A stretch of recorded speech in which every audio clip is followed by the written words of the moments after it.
¿Qué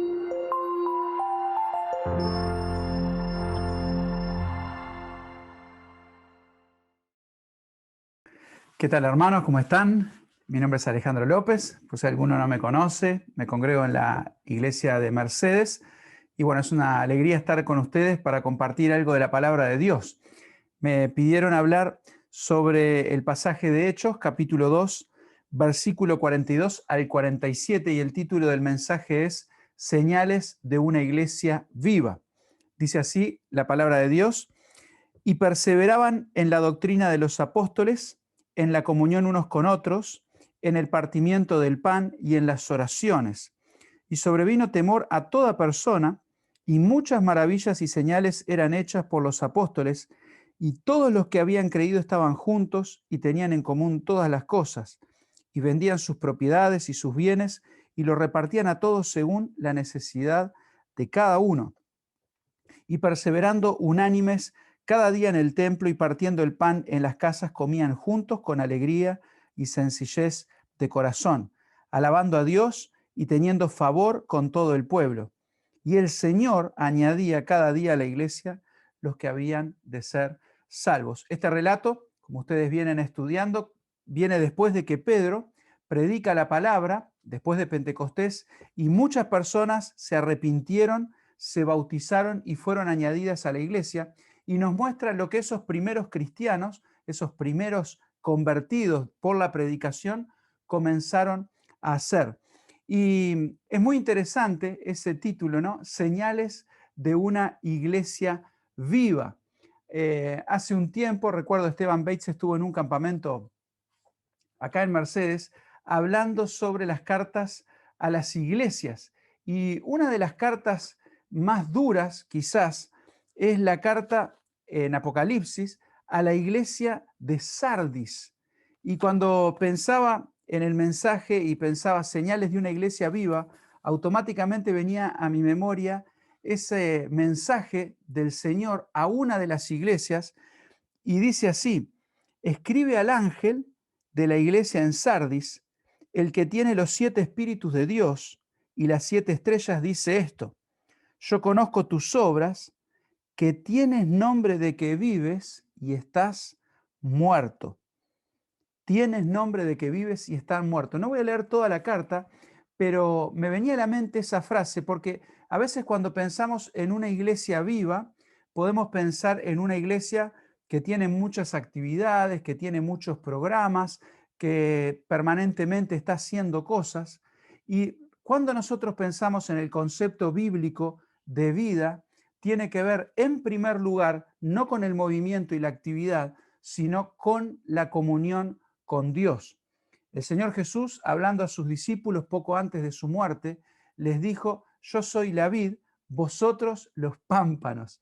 Separados de mí, nada podréis hacer. Y cuando dice nada podéis hacer, no se está refiriendo a actividades. Por supuesto que podemos actividades, pero se está refiriendo a actividades, acción que lleve verdadero fruto espiritual.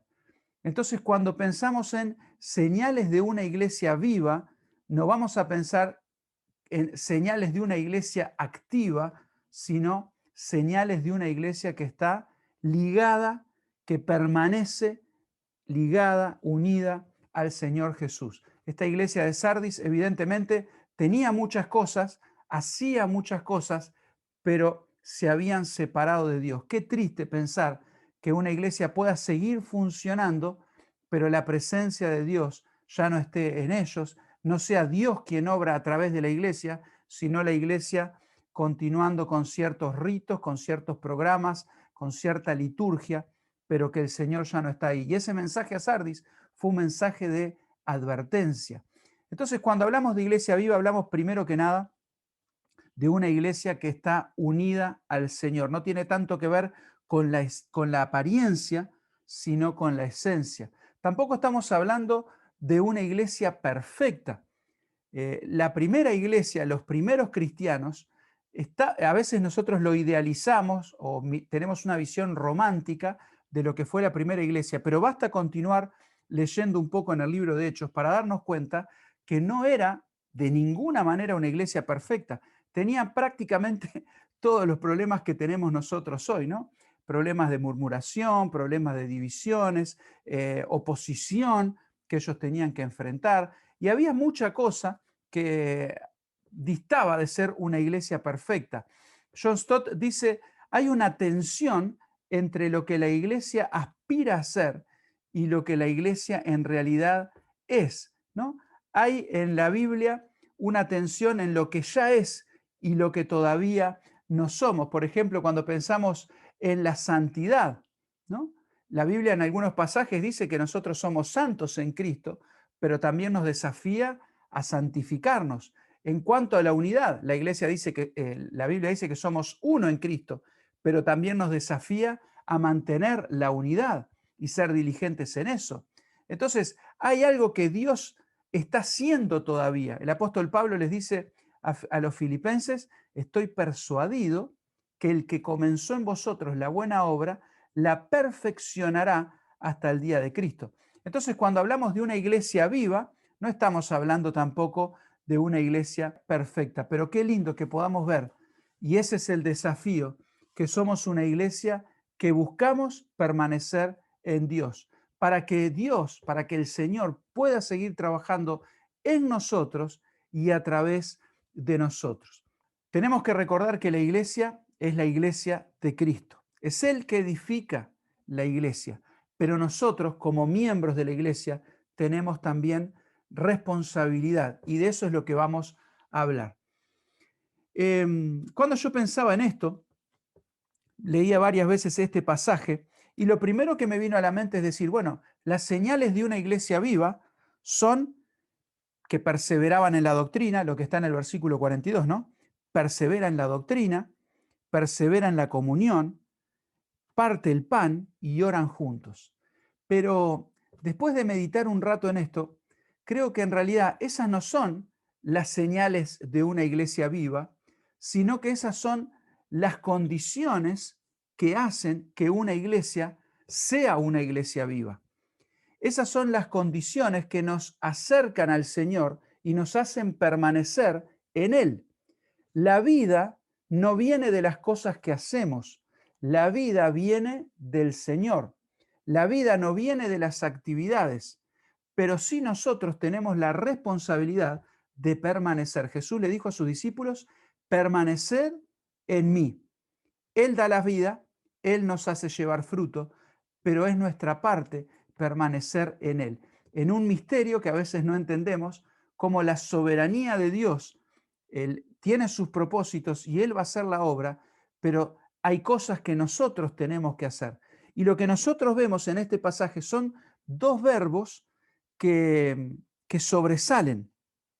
En el versículo 42 hay un verbo que se repite en el 46, que es el verbo perseverar. ¿Quiénes son los que perseveraban? Son los cristianos. Son ellos que hacían estas actividades, por decirlo de alguna manera, los que llevaban adelante estas acciones. Pero en el versículo 47 al final dice, el Señor añadía. ¿eh? El Señor es el que da el crecimiento, es el Señor que hace la obra, pero nosotros tenemos que perseverar. Pablo dice, nosotros somos colaboradores en la labor de Dios. Uno planta, otro riega, el crecimiento lo da el Señor, pero nosotros tenemos que ser fieles en nuestro trabajo. Entonces, vamos a separar esto en dos partes. En primer lugar, las condiciones para que una iglesia esté viva es permanecer cerca de Dios. Hay iglesias que tienen al Señor del lado de afuera, como pasaba también en la iglesia de la Odisea.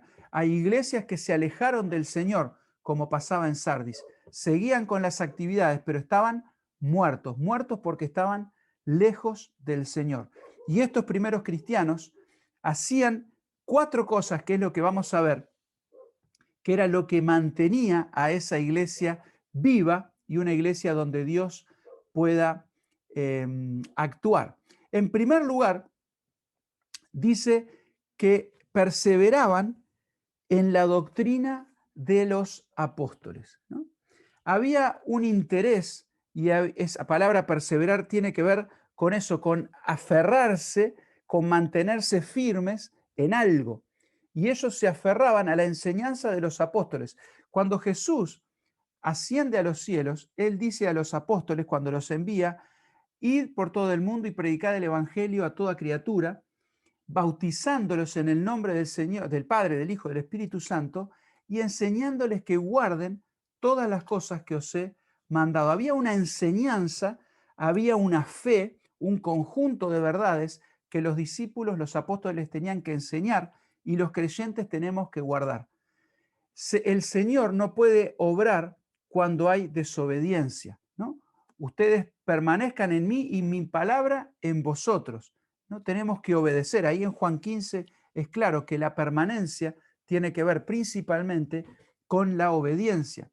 Es verdad que el Señor dijo que el Espíritu Santo nos iba a guiar a todas verdad, pero el Espíritu Santo no obra, por así decirlo, de forma independiente a la palabra de Dios. La palabra de Dios en la Biblia se llama la espada del Espíritu. El Espíritu obra en nosotros y nos enseña, pero la herramienta es la palabra de Dios. Toda la escritura es inspirada por Dios y útil para enseñar, para corregir, para redarguir, ¿no? Ese versículo en 2 Timoteo 3:16, a fin de que el hombre de Dios sea perfecto, enteramente preparado para toda buena obra. La guía del Espíritu no sustituye el estudio de la palabra, sino que el Espíritu nos guía a través de la palabra. Hay un pasaje donde Pablo le dice a Timoteo, considera lo que te digo, 2 Timoteo 2:7, y el Señor te dé entendimiento en todo.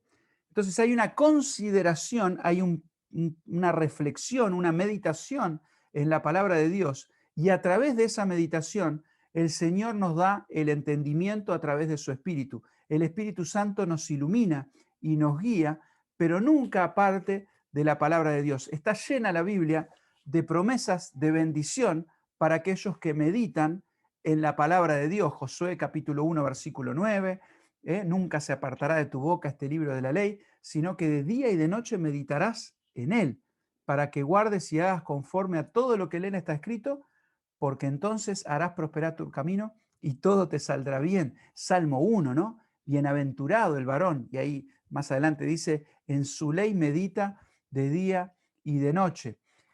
El enemigo del estudio bíblico, según el escritor a los Hebreos, es la pereza.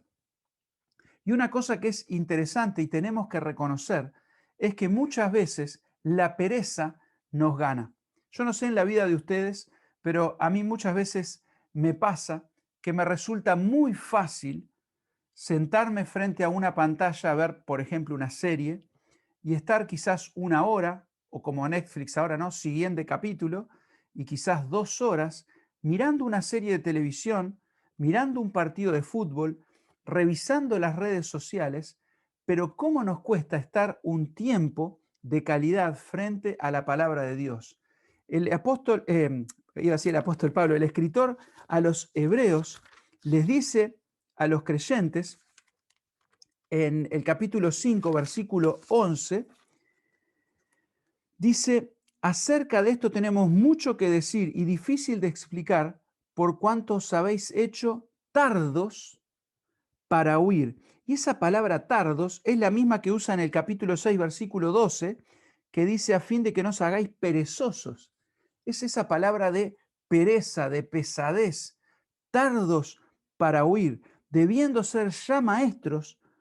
Después de tanto tiempo tenéis necesidad de que os vuelva a enseñar los primeros rudimentos. Queridos hermanos, una iglesia va a estar viva cuando sea una iglesia que persevera, que desea conocer más de Dios, estudiar a Dios. Qué triste es ver iglesias donde el estudio bíblico, donde la exposición de la palabra queda casi como un apéndice en los encuentros, como que, bueno, algo hay que compartir, pero cuanto más cortito, más rápido, mejor. Hay tiempo para jugar, que está bien, hay tiempo para conversar, que está bien, hay tiempo para cantar, que está muy bien, pero parece que si hay que recortar algo, recortamos el tiempo de estudio bíblico.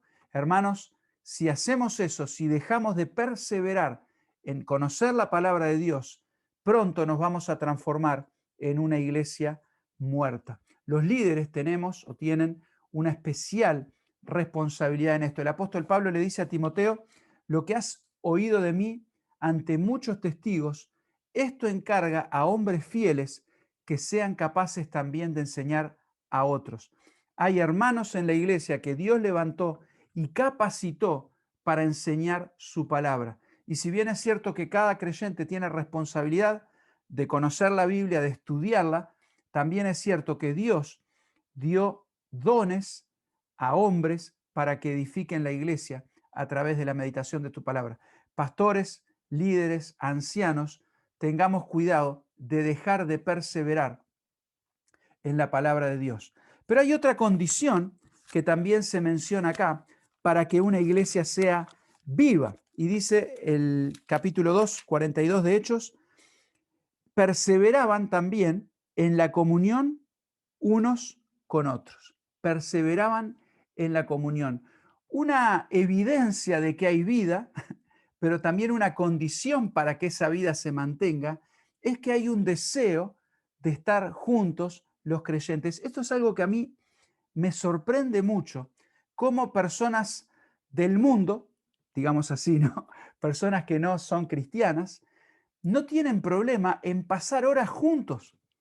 Acá en Mercedes, los que han visitado conocen la Rambla, ¿no? La Rambla de Mercedes es muy linda y uno va por la Rambla y ve rondas de sillas, personas sentadas, a veces grupos de jóvenes, a veces no tan jóvenes, horas y horas tomando mate, conversando, riéndose, simplemente estando juntos, simplemente disfrutar la compañía uno del otro.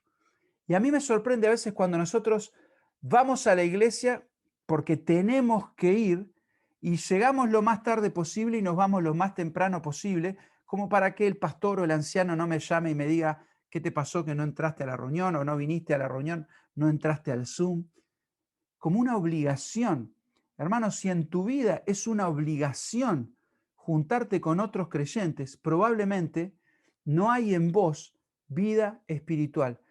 Una señal de vida espiritual es que hay un deseo de comunión, pero también una condición para que haya vida espiritual es la comunión. A veces yo le digo a los hermanos y me digo a mí mismo, cuanto menos ganas tengo de ir a la reunión, es cuanto más o cuando más tengo que ir. Yo no voy a negar que hay días que prefiero quedarme en casa, ¿no? Y estoy cansado y estamos en invierno y está la estufita y salir, pero cuando te invade ese sentimiento de que no querés ir, la palabra de Dios nos desafía, no dejes de congregarte, no dejes de congregarte. Dice, al contrario, ¿no? Congreguémonos para estimularnos al amor y a las buenas obras. Dios pensó la iglesia, Dios diseñó la iglesia para que los creyentes unos con otros crezcan. Ahí en Efesios, la carta de Pablo a los Efesios, hay un pasaje que siempre me llamó la atención, Efesios capítulo 3, versículo 18, el apóstol Pablo ora, ¿no? Él dice, doblo mis rodillas, versículo 14, ante el Padre, y ora, y en el versículo 18 dice, para que habite Cristo por la fe en vuestros corazones, a fin de que arraigados y cimentados en amor, seáis plenamente capaces de comprender, y ahí subrayo, con todos los santos, cuál sea la anchura, la longitud, la profundidad y la altura, y de conocer el amor de Cristo que excede a todo conocimiento, para que seáis llenos de toda la plenitud de Dios. Con todos los santos, querido, hay una dimensión del amor de Dios que vos no vas a comprender jamás si estás separado del cuerpo. Por eso los creyentes tenemos que estar juntos. Y más adelante sigue Pablo hablando de esto, de la unidad, y en el versículo 13 del capítulo 4 dice, hasta que todos lleguemos a la unidad de la fe y del conocimiento del Hijo de Dios. Más adelante en el 16 dice, según la actividad propia de cada miembro, recibe su crecimiento para ir edificándose en amor. Querido, no podemos crecer independientemente de nuestros hermanos. Y la iglesia no va a ser una iglesia viva si no persevera en la comunión unos con otros. El objetivo de la vida cristiana es conocer a Dios y hacer a Dios conocido. Y hay una dimensión que solamente puede darse cuando perseveramos en la comunión. El partimiento del pan, ¿no? Dice, perseveraban en la doctrina, en la comunión, en el partimiento del pan. Y seguramente acá se está refiriendo a la cena del Señor. También es verdad, en el versículo 46 dice que perseveraban unánimes en el templo, partiendo el pan en las casas, comían juntos. Eso tiene que ver con la comunión, las comidas juntos, ¿no? Al Señor Jesús le encantaba comer con sus discípulos, disfrutaba y evidentemente los primeros cristianos mantuvieron esa costumbre. Qué lindo que nosotros podamos ampliar nuestra mesa, invitar personas a nuestras casas, compartir comida juntos. Alrededor de la mesa se dan muchas conversaciones, la amistad crece, la comunión se intensifica. Pero en este momento creo que el escritor a los hebreos, Lucas, se está refiriendo a que ellos perseveraban en compartir juntos la cena del Señor. La cena del Señor es algo que Cristo Jesús instituyó para que hiciéramos memoria de Él. Es también bastante curioso pensar y escuchar creyentes que dicen, oh, es mucho, todas las semanas, ¿no? Aquí prácticamente da a entender que no era solo el primer día de la semana, que eran muchas veces, quizás todos los días, que recordaban al Señor. Ahora, pensemos, por ejemplo, en un hincha, un fanático de un club de fútbol. Él está deseando que llegue el fin de semana para ver a su equipo por televisión o ir a la cancha. Y los cristianos parece que llega el fin de semana y muchas veces decimos, "Ay, no, tengo que ir a la cena, qué aburrido, otra vez, el mismo rito". Hermano, si vos sentís la cena del Señor como una carga, igualmente vas, pero la sentís como una carga, probablemente eso es una señal de que no hay vida espiritual. Si nosotros estamos unidos a Cristo, vamos a querer obedecerle, pero no solo vamos a querer, vamos a disfrutar obedecerle, vamos a disfrutar recordarle, vamos a disfrutar juntarnos con los hermanos para alabar a Dios por lo que por lo que Él ha hecho. El apóstol Pablo decía que la mayor motivación para servir a Cristo era considerar el amor de Cristo. Y la cena del Señor sin duda es el lugar donde nos juntamos específicamente a pensar en el amor de Cristo, porque la cruz de Cristo es la muestra máxima de su amor. En esto se mostró el amor de Dios, ¿eh?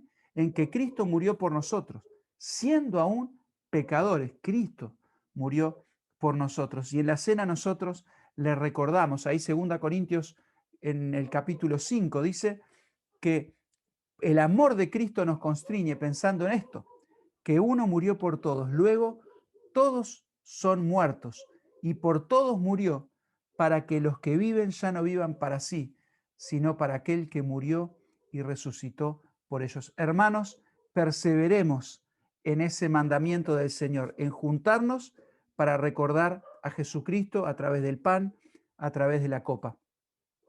Pero hay una cuarta cosa en la cual los primeros creyentes perseveraban y era en las oraciones. En las oraciones. Perseveraban orando. Hay un momento en los evangelios que es un momento de mucha tensión y de mucha tristeza también, que es cuando el Señor Jesús estaba en Getsemaní. El Señor Jesús estaba angustiado, sabía lo que se venía y le dice a sus discípulos, velad y orad para que no entréis en tentación. Pero ellos se durmieron, estaban cansados, estaban tristes, se dejaron vencer. Jesús le dice, a la verdad el espíritu está dispuesto, pero la carne es débil. Y tristemente vemos como todos ellos después se apartaron del Señor y Pedro negó a Jesús 3 veces, hasta con maldición. Y él lloró amargamente por eso. Y es interesante cómo el apóstol Pedro, después él escribe en su carta, 1 Pedro capítulo 4, le dice a los creyentes, perseveren en la oración. Tienen que orar, velad en la oración. Vamos a leer 1 Pedro capítulo 4, versículo 7. Dice, el fin de todas las cosas se acerca, sed sobrios y velad en oración, y ante todo tened entre vosotros ferviente amor, porque el amor cubrirá multitud de pecados, ¿no? Sed sobrios y velad en oración. Él sabía cuáles eran las consecuencias de no velar en oración. Dice en otra parte, ¿no? Que el diablo anda alrededor nuestro buscando a quien devorar. Y vaya si él lo experimentó.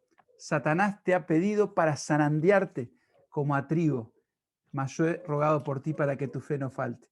Pedro experimentó lo que era la falta de oración en su vida. Y nosotros, si no perseveramos en la oración, estamos también a merced del enemigo. Cuando Pablo habla a los Efesios en el capítulo 6, habla de toda la armadura, pero después dice orando, orando, orando. Es muy triste también pensar que muchas iglesias, cuando hablan de cuál es la reunión menos concurrida, dicen la reunión de oración. Nos gusta, como decíamos, otras actividades, pero parece que orar nos cuesta.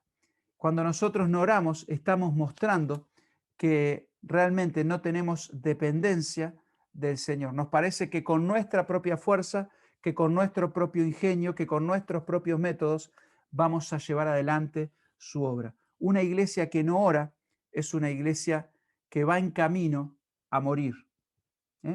Es una iglesia que está separándose del Señor, que tienes nombre de que vives, quizás continúa con todas las actividades, con todos los programas, pero no está haciendo eso en comunión con Dios. Así que, hermanos, estas 4 cosas podemos verlos como señales de una iglesia viva, pero también podemos verlos como condiciones para que en la iglesia haya vida, para que podamos unirnos al Señor, acercarnos a Él, y Él es el que va a dar vida. Si en tu iglesia estás disfrutando de estas cosas, persevera. Si en tu iglesia están faltando estas cosas, entonces podemos comenzar a hacerlas, porque cuando las hacemos, ahí sí, el versículo 43 nos muestra cuáles son las señales de que la iglesia está viva. En primer lugar, hay un temor hacia afuera. Hay un reconocimiento en la sociedad de que ahí hay algo que está pasando, algo que no es natural. Las personas cuando ven una iglesia viva reconocen que Dios está obrando ahí. Dice, sobrevino temor a toda persona y muchas maravillas y señales eran hechas por los apóstoles. ¿Eh? Temor de los de afuera. Otra señal de que una iglesia está viva es amor entre los de adentro. Dice, todos los que habían creído estaban juntos, tenían en común todas las cosas y vendían sus propiedades y sus bienes y los repartían a todos según la necesidad de cada uno, y perseverando unánimes cada día en el templo y partiendo en pan en las casas, comían juntos con alegría y sencillez de corazón. Una iglesia, hay evidencia de vida cuando hay amor, cuidado, preocupación unos por otros. Esto no es comunismo, como algunos quieren decir. El comunismo dice, lo tuyo es mío, ¿no? El cristianismo dice, lo mío es tuyo. El comunismo te dice, dame lo que tenés. El cristianismo dice, te doy lo que tengo, comparto. No había una imposición, era algo natural de ver que un hermano estaba pasando necesidad y yo tengo con qué suplirlo. No era algo impuesto, era justamente señal de una iglesia viva. Y había también salvación de personas. Dice, alabando a Dios y teniendo favor con todo el pueblo, el Señor añadía cada día a la iglesia los que habían de ser salvos, o algunas versiones dicen los que iban siendo salvos. En una iglesia viva hay temor de los de afuera, reconocimiento que Dios está obrando, hay amor entre los creyentes y hay también salvación, porque Dios es el que obra. Así que, hermanos, el desafío es ver que en nuestra iglesia nosotros estemos cumpliendo con las condiciones para que haya vida, para que podamos acercarnos a Dios. Perseverar en el estudio de la palabra, perseverar en la comunión unos con otros, recordar al Señor que Él sea el centro de nuestra iglesia, su obra en la cruz, y también, como decíamos al final, perseverar en las oraciones. Queridos hermanos, que Dios les bendiga, que Él pueda usarnos a cada uno de nosotros para que la iglesia se mantenga viva. Que Dios les bendiga.